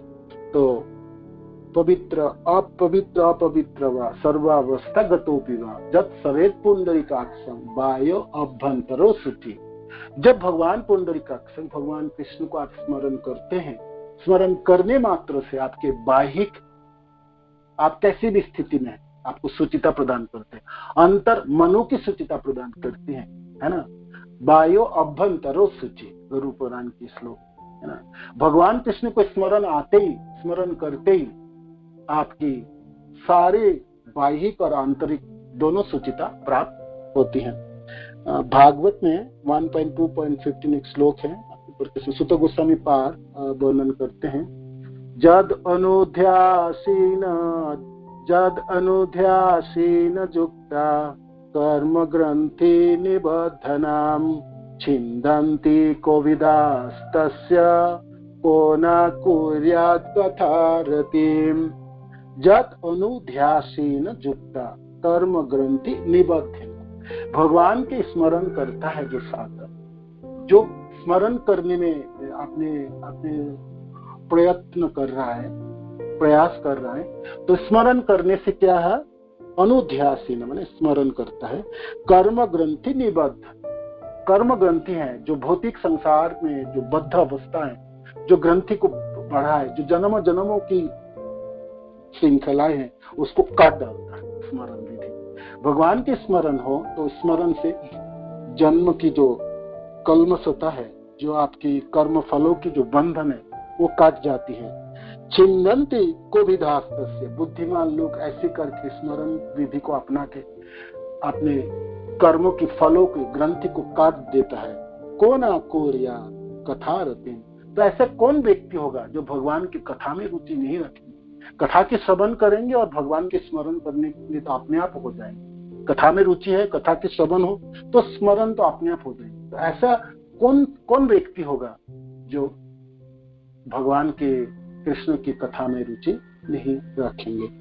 आगे की एक श्लोक है, जो देवता लोग आए, देवकी माता के गर्भ में भगवान कृष्ण हैं, तो उनके देवता लोग प्रार्थना किए, तो उस देवता लोग प्रार्थना में से प्रार्थना है, तई अंबुजा अक्ष अखिल सत्वधाम्नि, तई अंबुजायाक्षिल सत्वधाम्नि, समाधिनावेशित चेतसैके, तत्पादपतेन महत्कृतेन कुर्वन्ति गोवत्सपदं भवाम्बधिम्। तई अंबुज अक्षि सत्वधाम्नि समाधिन आवेशित चेतसैके। जो हे अंबुजाक्ष, ये अंबुजाक्ष कृष्ण, भगवान कृष्ण, जिनके मन आपके रूपों में एकाग्र हो गया, जो स्मरण कर लिए आपके रूपों को, तो उससे क्या हो गया, समाधि न वैसित चेतसैके। जो जिसको समाधि हो गया, आवेशित हो गया, आपके रूपों में आवेशित हो गए, समाधि हो गई उनकी, माने ये जो स्मरण विधि की 5th स्टेप समाधि तक पहुंचे, आपके रूपों को हृदय में धारण कर लिया, रूप में आवेशित हो गए। तो ऐसा व्यक्ति के तत्पतेन तत्पदोपतेन महत्कृतेन, आपकी चरण जो है वो नौक है इस भवसागर को पार लगाने वाले, कुर्वन्ति गोवत्स पदम भवाम्बुधि। इस भवसागर को तो उनके सामने एक बछड़े के खुरों में जितना पानी है ऐसे लगता है। ये जो भवसागर है, ये इसकी छोड़ नहीं, आप इस पार से उस पार दिखाई नहीं पड़ती, ये दुस्तर है ना, इसको पार करना असाध्य है, नहीं कर पाना। किंतु जो आपके रूपों में आवेशित हो जाते हैं, आपके चरण में आवेशित हो जाते हैं, उस भक्त के लिए तो इस भवसागर के पार करना सहज हो जाते हैं। जैसे बछड़े की खुरों में जितने पानी है उसके लांघना कितना सहज है, कोई भी व्यक्ति लांघ सकता है। कितनी पानी होता है, थोड़ी सी जल होती है बछड़े की खुरों में, से तो भवसागर उतने में समझ जाता है। तो उसके लिए बहुत आसान देवता लोगों की ये प्रार्थना है। आगे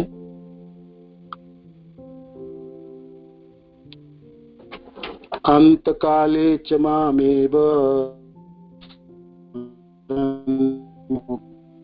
कलेबरम जो प्रयाति समान भावम जाति नस्तत्र संशयो जम जम वापि स्मरणम ते जयन्ते कलेबरम तम तमे व्यतिकन्तेय सदा तद्भाव भावितः। तो 8.5 8.6 भागवत गीता भगवान कहते हैं अंतकाले च मामेव स्मरन् मुक्त कलेबरम जो प्रयाति समद्भाव जाति नास्त तत्र संशय। इसमें श्रील प्रभुपाद के 2 शब्द पढ़ते, 2 लाइन का आप लोग है ना, आप बताते। तो और जीवन के अंत में जो केवल मेरा स्मरण करते हुए शरीर को त्याग करता है वह तुरंत मेरे स्वभाव को प्राप्त करता है, इसमें रंच मात्र भी संदेह नहीं, रंच मात्र। तो भाई आपको तो अंत कालों में स्मरण करनी है, पूरे जीवन दशा में भी स्मरण इस अंगों को संचालित करनी है।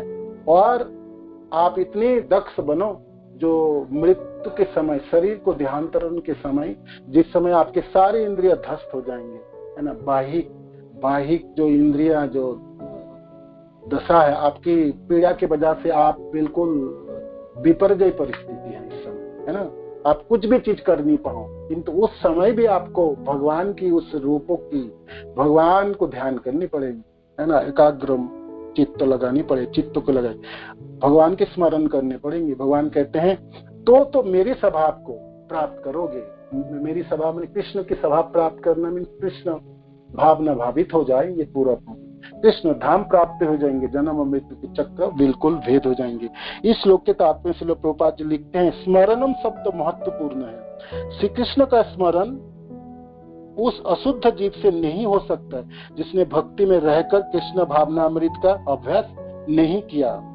अतः मनुष्य को चाहिए कि जीवन के प्रारंभ से ही कृष्ण भावनामृत का अभ्यास करे। यदि जीवन के अंत में सफलता वांछनीय है तो कृष्ण का स्मरण करना अनिवार्य है।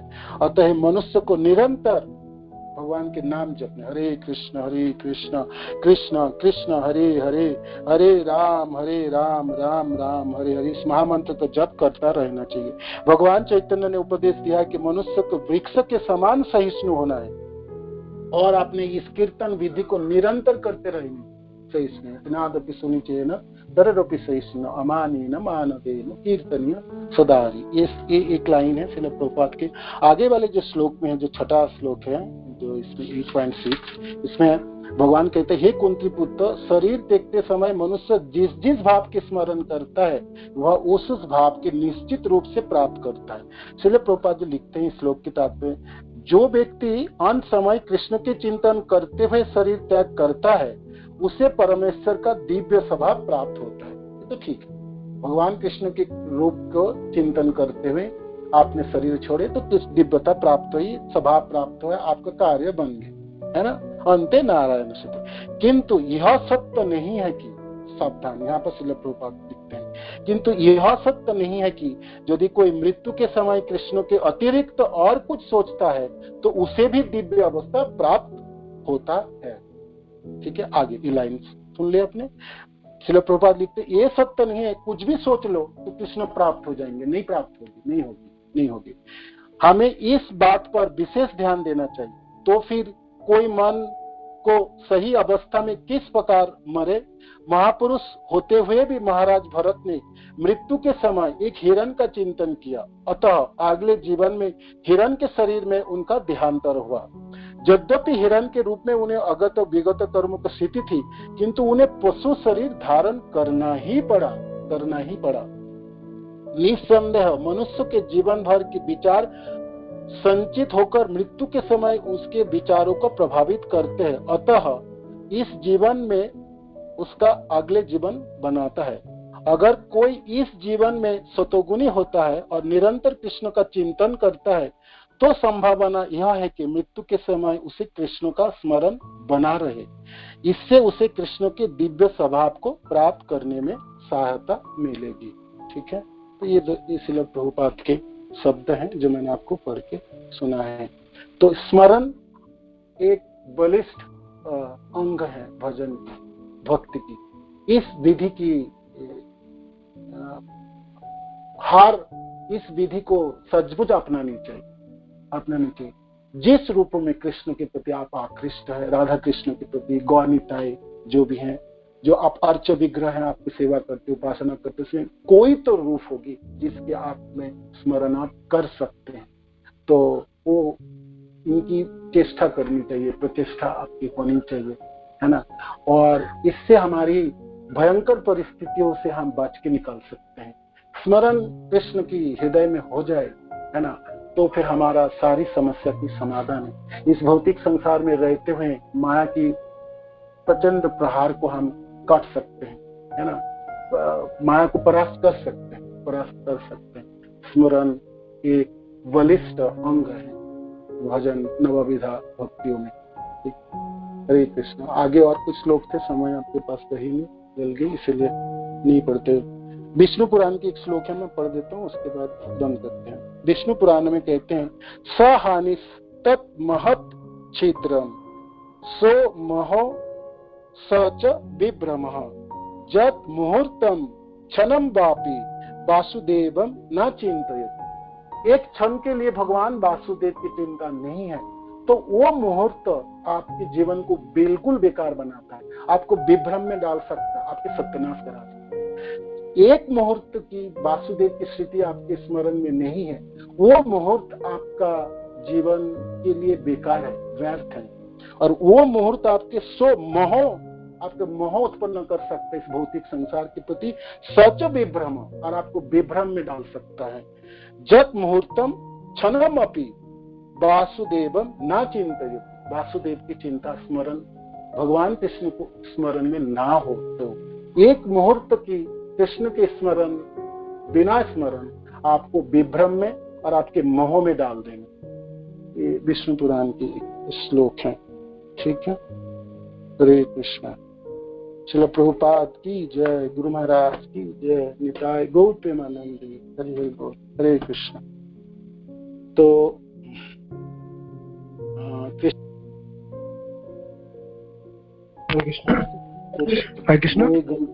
कोई गलती हो गई तो माफ कीजिए, कोई त्रुटि हो गई तो दंडवत प्रणाम। और कोई प्रश्न?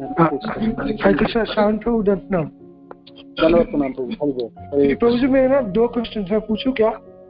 हाँ पूछिए प्रभु जी। एक तो पर्सनल है, पर्सनल इन द सेंस प्रभु, जैसे सनातन गोस्वामी पाद बताते हैं इष्ट देव के बारे में, है ना, तो जो हमें स्मरण करना होगा, मतलब तो हमें अपने इष्ट देव का करना होगा, राइट?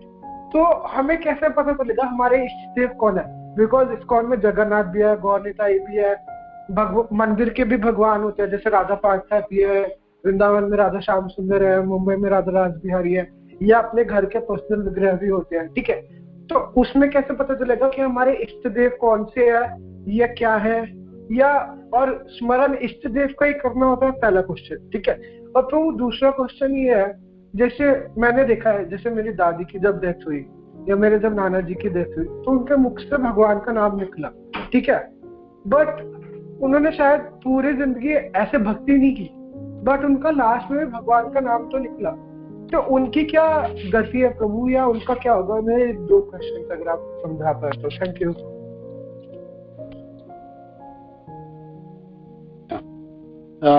पहला प्रश्न है कि इष्ट देव है किस रूपों में आपके मन को हम लगाए, तो ये है। तो श्रील प्रभुपाद के तात्पर्य पढ़ते समय मैंने पढ़ रहा था ना, तो श्रील प्रभुपाद वर्णन किया ना, जो 5 स्टेज है स्मरण की विधियों की। तो आप पहले तो शोध करो कि किस चीजों में मेरे को मन लगाना है, मेरी सहजता किस में है। तो वो साधक को पता चलता है किस रूपों में वो मन लगाए। जिस अर्च विग्रह की सेवा करता है उस रूप उसके लिए सहज है कि उनकी अर्चना, उन्होंने उपासना शुरू की है, तो वो सहज हो गई। एक तो ये हो गई। यहाँ भागवत की जिस कथाओं में उनकी आसक्ति है और वो भगवान के किसी विशेष रूप में वो आ सकता है, तो हर साधक को जानते हैं कि किस रूपों में मेरे लिए सहज होगा, सरल होगा, तो उस रूपों में उनके मनों को निवेश करता है। हर व्यक्ति करता है, प्रयास करते हैं, और करते करते उसमें एकाग्रता बढ़ाने की प्रयास करते हैं। तो अपने अपने ऊपर निर्भर करता है साधकों के किस विशेष रूप में वो एकाग्र हो सकता है। उनके लिए शोध करेंगे और देखेंगे जी ये रूप में मैं सरल हूँ, सहज हूँ, मेरा मन को मैं लगा सकता हूँ, मेरे लिए स्वाभाविक है, अस्वाभाविक तो नहीं है। मानो कि आप सेवा कर रहे गौर निताई, तो गौरांग महाप्रभु नित्यानंद गौरांग महाप्रभु के रूपों के ऊपर आप एकाग्र करने में आपके लिए आसान है ना, क्योंकि आप उसमें आसक्त हो, है ना। तो वो ठीक है, वो करें। कोई राधा कृष्ण की सेवा कर रहे तो राधा कृष्ण की जुगल जड़ी के ऊपर एकाग्र करने में उनकी सहायता होती है। मानो कि कोई भक्तों में दिखाऊं जी भाई, संकेत वनों में राधा रानी आई, भगवान कृष्ण आए नंदगांव से, और दोनों श्याम सुंदर राधा रानी की जुगल झड़ी खड़े हैं, तो वो उस रूपों की बहुत सुंदर उन्होंने मनों को भा गई और मनों में छा गई। तो वो उन रूपों को उन्होंने एकाग्र हो गया और धीरे धीरे उसमें उन्होंने उसको बढ़ाते हैं, उस रूपों को ऊपर समाधि तक पहुंचने के लिए। तो हर भक्त के लिए वो अपनी चीज है, निजी है। और नहीं तो कोई भक्त अपने गुरुदेव की चरण आश्रित होता है तो गुरुदेव से पूछता है कि गुरुदेव मैं तो बाकी सब किस चीजों में मेरे को मन स्मरण करूं, या मैं स्मरण करने के लिए सामर्थ्य हो कि नहीं हो, तो गुरुदेव आपको उत्तर प्रदान करते हैं, आपको रास्ता भी वर्णन करते हैं। और वर्णन करेंगे ठीक है आप इसको अभी छोड़ दो, अभी सेवा कर लो, बाद में अपना हो जाएंगे, तो ठीक है, वो भी ठीक है, वो भी बहुत सुंदर रास्ता है जी। अभी तो सेवा कर ले, अभी जो गुरुदेव ने कहा वो कार्य कर ले। मानो कि श्रवण के लिए हमने चीज अब जुटा लें, उसके बाद कीर्तन ठीक से करेंगे, उसके बाद स्मरण, ठीक है ना, ये भी है। तो इष्ट देव कौन सा इष्ट देव होगी वो साधक खुद जानेंगे, और उनको धीरे धीरे भगवान उनमें वो बुद्धि प्रदान करते हैं, है ना, भगवान बुद्धि प्रदान कर देता है और पता चल ही जाता है ना, धीरे धीरे उनको पता चल जाता है किस रूपों में आसक्त होना है। वो ये समय सापेक्ष है प्रभु जी, एकदम से नहीं होते हैं, एकदम से नहीं होंगे, धीरे धीरे करके पता चले। और दूसरी आपकी दादी जी की जो बात की है, आपको कैसे पता उन्होंने भक्ति नहीं किया, उन्होंने नहीं, आपको कैसे पता है? इस जीवन में ना भी की, पिछले जीवन में कुछ किए होंगे, हो सकता है उन्होंने अंतर्मुखी भक्ति थी, वो भी है। भक्ति की डेफिनेशन बहुत लंबी है। भक्ति शब्द का अर्थ है प्रीति पूर्वक सेवा है, भगवान कृष्ण की प्रीति पूर्वक सेवा है ना। तो वो सेवा उन्होंने किए होंगे जरूर। तो सेवा बाह्य इंद्रिय से हो सकते हैं, अंतर्मुखी इंद्रियों से भी हो सकता है। मन को संचालित करके कृष्ण की सेवा को संचालित किए होंगे, तो करते हैं लोग, बहुत लोग करते हैं। कोई लोग भाई जो सेवा जो हम समझते हैं वो बाहिक जो सेवा है, बाहिक इंद्रियों से सेवा, वो पिछले जीवन में कर रहा है, उसके अंतर्मुख, उसके मनों को लगाना है, बुद्धि को लगा है, वो दशा उनमें उपजय हो, वो तो फिर उन्होंने मृत्यु के समय छोड़ते समय भगवान के नाम उच्चारण कर पाए और स्मरण कर पाए, तो गति को प्राप्त हो ही जाएंगे, है ना। हम अपने छोटी सी बुद्धि से हम समझते जाए मैं जो कर रहा हूँ वही भक्ति है, बाकी जो लोग नहीं हो तो भक्ति नहीं, ये क्या है, ये कैसे हो? भक्ति एक ब्रॉड डेफिनेशन है, बहुत बड़ी इसकी दायरा है, बहुत बड़ी वृत्त है प्रभु। और ये भक्त जनों की कृपा है, और कितने जनों की कृपा के वजह से उन्होंने अपने जीवन को ऐसे संचालित किए, बाहिक लोगों को पता ही नहीं चले। बहुत लोग भक्ति करते पता भी नहीं चलता है, ऐसा है ना। प्रेम भरा हुआ है, लबालब भरा हुआ है उन लोगों के हृदय में, पता ही नहीं चलेंगे, आपको बिल्कुल पता नहीं होने देंगे। तो इसका अर्थ थोड़ी वो लोग भक्ति नहीं कर रहे, वो लोग भक्त नहीं, भक्त है। नहीं तो मृत्यु के समय कैसे याद कर पाते भगवान को उस समय वो याद कर पाते सचमुच जो पूरे जीवन भर उनसे प्रेम किया है ना, पूरे जीवन भर तैयारी की, अपने गुरुदेव के चरण आश्रित होकर गुरुदेव की कृपा से, भक्त जनों की कृपा से वो कार्यों को संपादन कर सकते हैं। तो शरीर छोड़ते समय, देहांतर के समय जो कृष्ण को स्मरण कर लिए हैं वो तो सिकंदर है, वो जीत के निकल गए, सीधा सीधा बात है। नहीं तो भरत महाराज की कथा में से आपकी सावधानी बरतनी चाहिए। जब नहीं कर पाएंगे तो फिर तो प्रभुपाद के भी शब्दों को मैंने पढ़ के सुना है, भक्त जनों में बहुत बड़ी विडंबना है, उनमें बहुत वो है, द्वंद है। तो प्रभुपाद हमारे सामने, उनके शब्द हमारे सामने, पढ़ते देख लो भाई, 8.5 8.6 आप कमेंट्री दोनों पढ़ के देख लीजिए, तो फिर आपके सारे प्रश्नों को उत्तर मिल जाएंगे। हरे कृष्ण। हरे कृष्ण प्रभु जी, दंडवत प्रणाम। हरे कृष्ण प्रभु जी। भगवान प्रभु आपके उत्तर मिला प्रभु। हरे कृष्ण जी। आप ये प्रभु जी बिल्कुल मिला। तो मतलब कि जैसे हम सेवन मुख्य ही जीवा दो, तो वो स्वयं एवं स्फुरत्वदा, जैसे ही हम सेवा करते रहेंगे तो स्वयं स्फुरित हो जाएगा इष्ट देव को, अगर अभी ना भी हो तो, है ना। और बाकी उनका हम कह नहीं सकते, उन्होंने, हमको लगता है हमारे हिसाब से उन्होंने शायद इस जन्म में ना की हो, बट पूर्व जन्म में की हो, तो हमें उसका कुछ पता नहीं, है ना। ठीक है प्रभु जी, थैंक यू जी। हरे कृष्ण। यस प्रभु जी। हरे कृष्ण प्रभु जी, दंड प्रणाम। दंडवत प्रणाम प्रभु जी। ये प्रभु जी आपने शुरू में बोला था अंतकरण, ये अंतकरण का मतलब क्या हो गया? अंतकरण शब्द करते हैं हृदय, हृदय, हृदय, हर्ट, जहाँ पर भगवान आपके आत्मा भी विराजमान है, परमात्मा भी विराजमान। अंतकरण होता है हृदय, अंतकरण कहलाता है। ठीक है, ठीक, हृदय।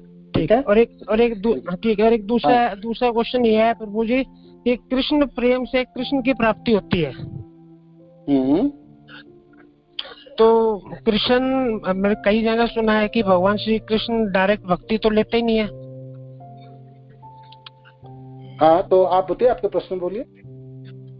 मेरा प्रश्न ये था कि भी अभी आपने कहा कृष्ण प्रेम से कृष्ण की प्राप्ति होती है, और मैंने कई जना मैंने देखा भी, पूछा भी कि कृष्ण डायरेक्ट भक्ति नहीं लेते। गुरु महाराज की बुक्स में भी लिखा हुआ है कि भाई अगर आप डायरेक्ट भगवान श्री कृष्ण की भक्ति करोगे तो वो स्वीकार नहीं करेंगे। हाँ, वो उसमें आपको, उसमें संतुष्टि करना बहुत भारी है आपके लिए। सीधा सीधा कृष्ण को आप संतुष्ट करने जाओगे और उसको कर नहीं पाओगे। इसलिए आपने कृष्ण जनों की संतुष्ट करो। अपने बीच में कोई सहायता करने वाले होंगे, वो आपके गुरुदेव है। गुरुदेव को आपने संतुष्ट कर लिया तो गुरुदेव आपको कहेंगे ना कृष्ण के, देखो ये जो मेरा शिष्य है ये बहुत तत्पर है, ये बहुत तत्पर ही कृष्ण, इनकी सेवा को आप अंगीकार कीजिए। तो गुरुदेव ने कह दिए तो फिर आपकी सेवा अंगीकार हो जाएगी, आपकी सहायता है, सहायक है, आपके शहीद है बीच में। ठीक है, तो ये है। जी प्रभु जी, थैंक यू वेरी मच प्रभु जी। हरे कृष्ण। दंडवत प्रणाम। धन्यवाद माता जी। हरे कृष्ण। प्रभु जी, आपने 5 प्रकार के ये बताए थे ना सिमरन, तो मेरा फोन डिस्कनेक्ट हो गया था। 4th और 5th बता दो, नहीं 3rd और 4th। आपको मेरे पेज नंबर बता दो, आपके पास भागवत है ना माता जी? भागवत मैं आपको बताता हूँ। 5th पहला जो था, भगवान के किसी विशेष रूप की पूजा के विषय में सोच करना, मैंने ढूंढना है कौन सा रूप में मैंने मन लगाऊंगा, एकाग्र होऊंगा। ठीक है, उसके लिए आपको ढूंढना है। दूसरा है किसी एक विषय पर मन को एकाग्र करना, किसी एक विषय पर, है ना, किसी एक विषय पर।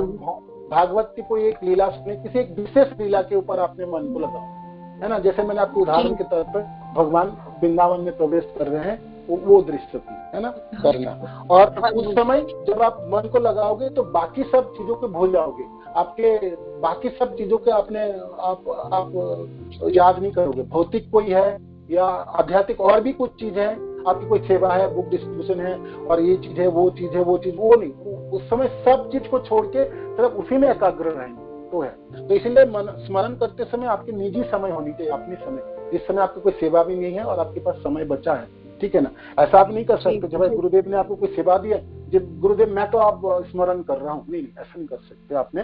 वो नहीं, वो तो आपसे रुचि उत्पन्न नहीं करेंगे, आपको तो भक्ति से भाग फेंकेंगे, है ना, वो ठीक नहीं है। तो ये दूसरा है। तीसरी जो है, भगवान की किसी विशेष रूप पर एकाग्र होना। एक विशेष रूप पर एकाग्र हो जाएंगे, विशेष रूप। जैसे मैंने आपको उदाहरण दिया, वो उस लीला पे वृंदावन में प्रवेश कर रहे हैं तो भगवान अपने गोप सखाओं के साथ है, बछड़े और गायों के साथ है, किंतु अब आपकी फोकस सिर्फ कृष्ण में है। कृष्ण कैसे देखने में, देखो तो सही, उस इतने लोगों के बीच में कृष्ण कहाँ है और उनकी क्या रूप है, तो कैसे है, तो वो विशेष फोकस, एकाग्र। ये है 3rd स्टेज। 4th है, भगवान के किसी रूप विशेष पर मन को निरंतर एकाग्र रखना। सिर्फ एक दिन एकाग्र नहीं किए, अब आपने जब भी आपको समय मिलता है स्मरण के, तभी आपने वो विशेष रूप में आपको मन लगाना। तो जब 2 दिन, 4 दिन, 2 महीने, 4 महीने अब मन को एकाग्र करना, इनको कहते हैं, ये 4th स्टेज है।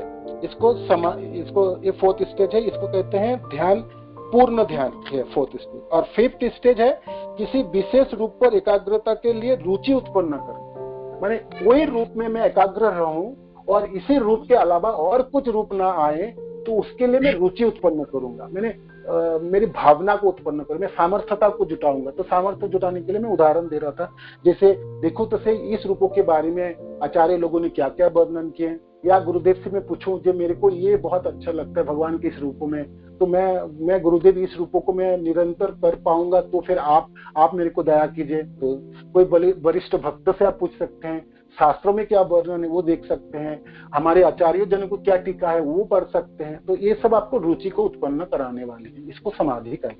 ठीक है माता जी, ये 5 प्रकार के हैं।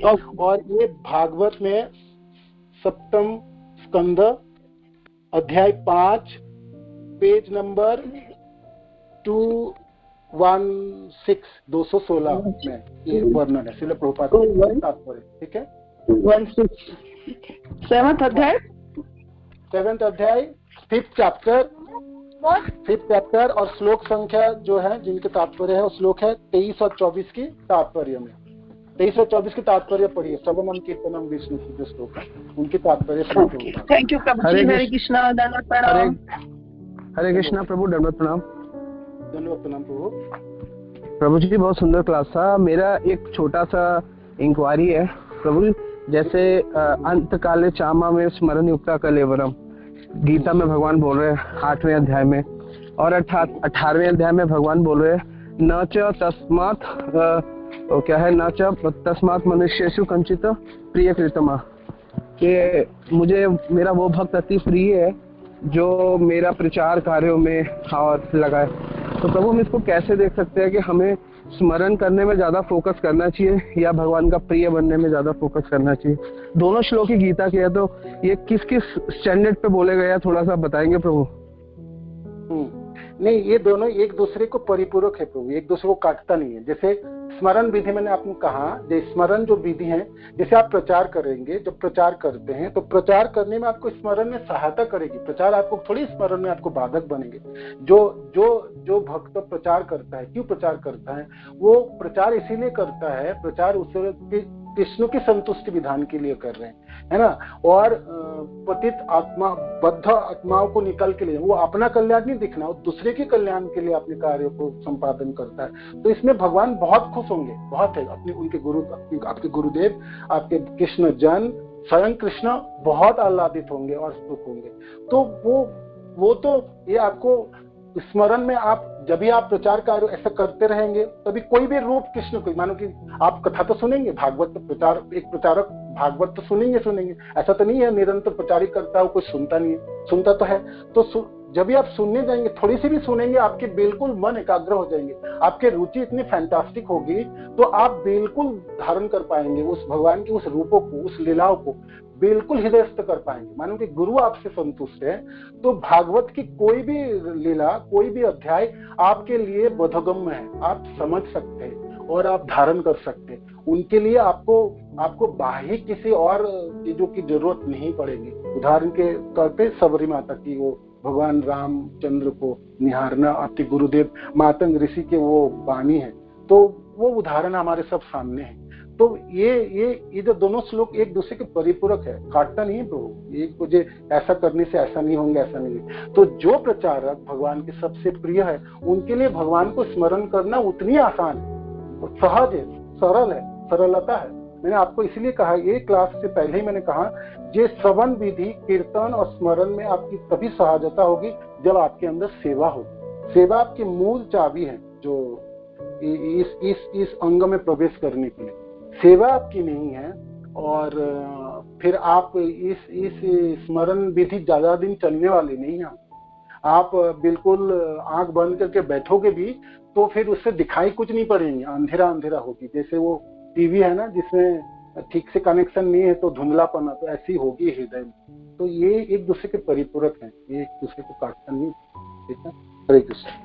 प्रभु जी ऐसा भी समझ सकते हैं कि अगर जो व्यक्ति प्रचार कर रहा है वो स्मरण है कृष्ण का, तभी प्रचार कर पा रहा है, वरना वो कर ही कैसे पाएगा? क्योंकि वो हमेशा भगवान का स्मरण कर रहा है तो ही वो प्रचार कर पाएगा, अदरवाइज वो कर भी कैसे पाएगा? ऐसा भी समझ सकते हैं? हाँ, ऐसा भी समझ सकता है, किंतु मैंने आपको क्लास से पहले भी बता दिया था, मानो कि कोई वो सेवा कर रहा है, एक साधक किसी सेवा में लगे हैं वो सेवा क्यों लगे भाई? सेवा की क्या फल है? उनकी सेवा है अपने गुरुदेव की संतुष्टि करने, कृष्ण की संतुष्टि के लिए, कृष्ण के संतुष्टि विधान के लिए। अपना कोई अहंकार को पना देने के लिए नहीं है। मानो कि मैं बहुत बड़े प्रचारक हूँ और मैं सर्वत्र प्रचार कर रहा हूँ और मेरे जैसा कोई प्रचारक नहीं है, बाकी तो सब छोटे मोटे एकदम नगण्य कीड़े मकोड़े की तरह है, तो फिर आप अपने अहंकार को पनाह दिए हैं।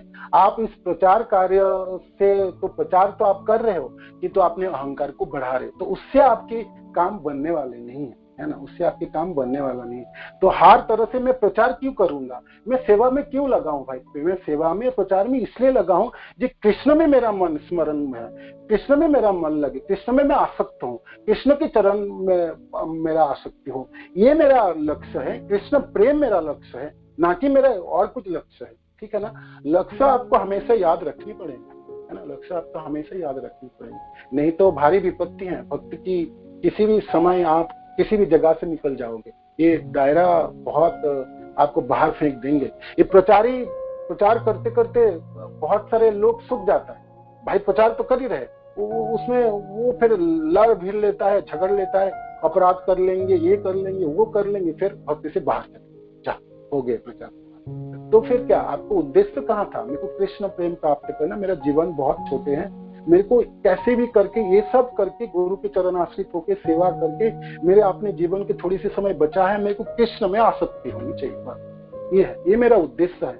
तो वो उद्देश्य की तरफ आपका हमेशा ध्यान है ना, ध्यान होनी चाहिए, लक्ष्य आपको पता होनी चाहिए। तो फिर आपको अहंकारी नहीं बना, अहंकार पना होने से आपको रोकेंगे, अहंकार से आपको बचाएंगे, हर पद पर आपको बचाएंगे, अपराध से बचाएंगे। आपके लक्ष्य आपको पता है, तो लक्ष्य पता नहीं है और आप धूम धड़कता अपने लग गए और चल पड़े, तो फिर मुश्किल पड़ सकते हैं। कभी कभी आपके कदम गलत हो भी सकता है। ठीक है ना प्रभु? तो ये ऐसा करके आप देख सकते हैं, इस चीजों को ऐसे करके भी देखनी चाहिए। एक भक्त को हर पल उनको सतर्क रहनी चाहिए।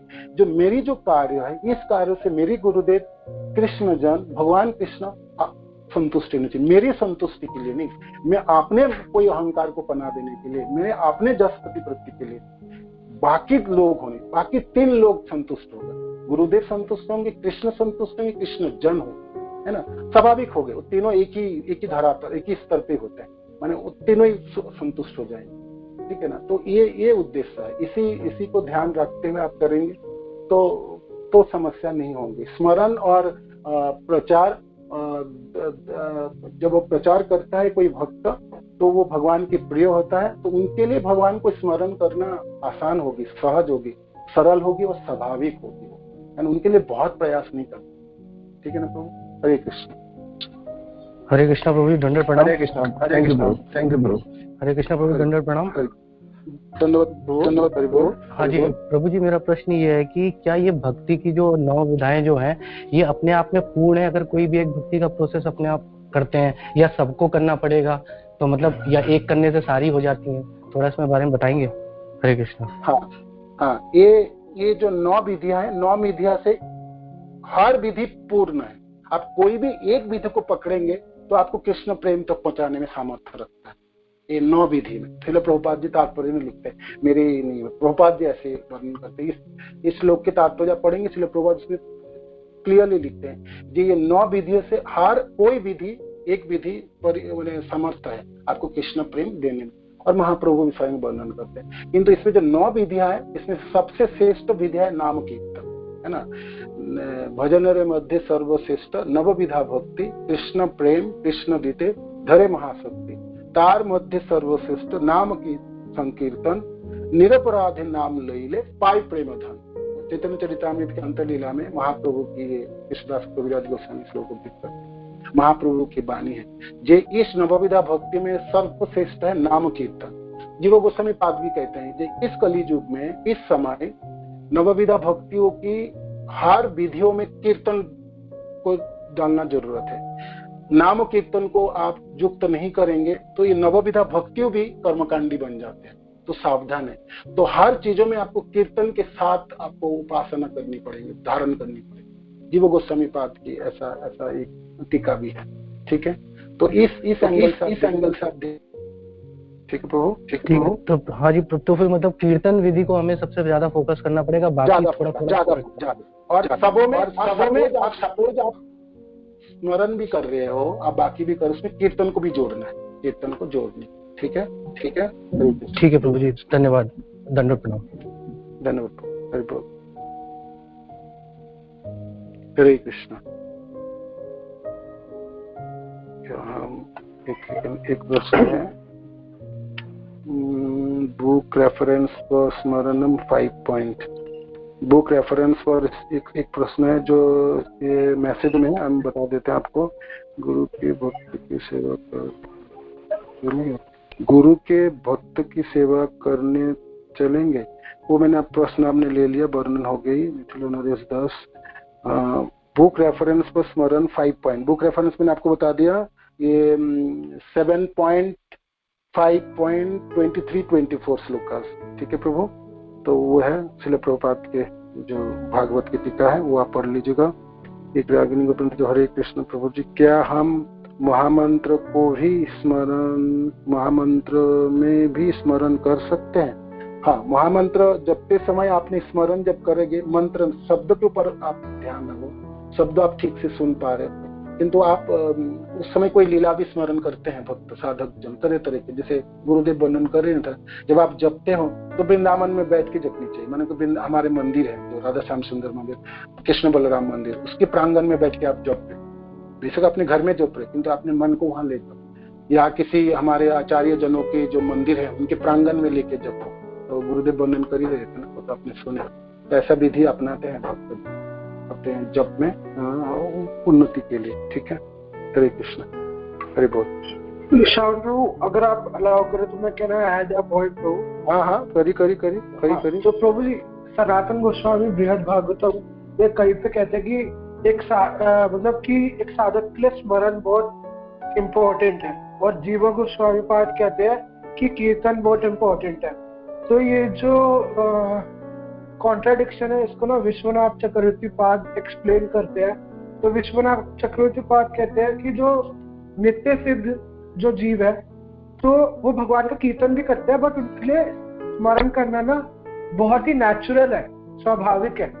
बट जो नित्य बद्ध जीव है, जिनके लिए क्या कहते हैं, जिनका हृदय शुद्ध नहीं है, तो शुद्ध हृदय से ही स्मरण हो सकता है।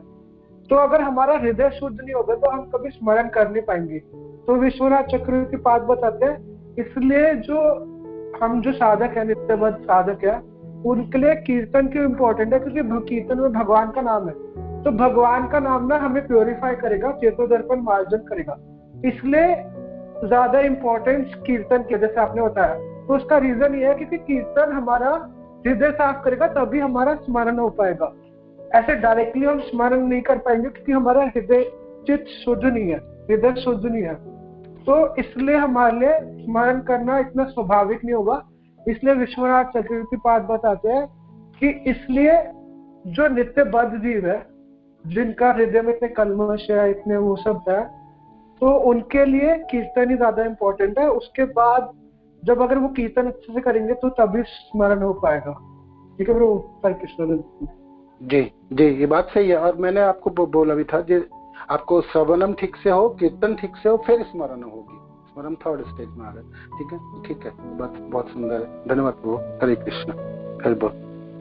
वांछा कल्पतरुभ्यश्च कृपा सिंधु भयेव च पतितानां पावनेभ्यो वैष्णवेभ्यो नमो नमः।